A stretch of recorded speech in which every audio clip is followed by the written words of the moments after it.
Ezekiel 10. God's glory leaves the temple. Then I looked, and there above the expanse over the heads of the cherubim was something like sapphire stone resembling the shape of a throne that appeared above them. The Lord spoke to the man clothed in linen and said, "Go inside the wheelwork beneath the cherubim. Fill your hands with hot coals from among the cherubim and scatter them over the city." So he went in as I watched.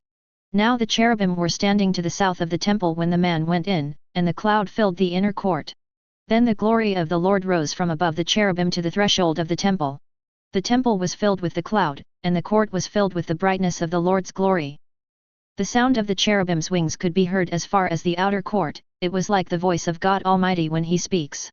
After the Lord commanded the man clothed in linen, saying, "Take fire from inside the wheelwork, from among the cherubim," the man went in and stood beside a wheel. Then one of the cherubim reached out his hand to the fire that was among them. He took some, and put it into the hands of the man clothed in linen, who took it and went out. The cherubim appeared to have the form of human hands under their wings. I looked, and there were 4 wheels beside the cherubim, 1 wheel beside each cherub. The luster of the wheels was like the gleam of beryl. In appearance, all 4 had the same form, like a wheel within a wheel. When they moved, they would go in any of the 4 directions, without pivoting as they moved. But wherever the head faced, they would go in that direction, without pivoting as they went.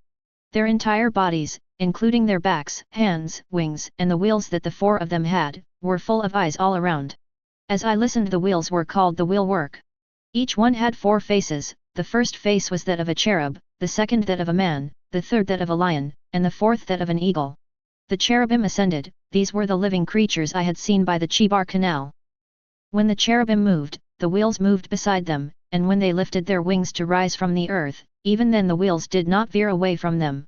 When the cherubim stood still, the wheels stood still, and when they ascended, the wheels ascended with them, for the spirit of the living creatures was in them. Then the glory of the Lord moved away from the threshold of the temple and stood above the cherubim.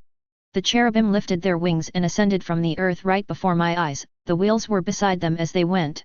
The glory of the God of Israel was above them, and it stood at the entrance to the eastern gate of the Lord's house. These were the living creatures I had seen beneath the God of Israel by the Chebar Canal, and I recognized that they were cherubim. Each had 4 faces and each had 4 wings, with the form of human hands under their wings. Their faces looked like the same faces I had seen by the Chebar Canal. Each creature went straight ahead. Previous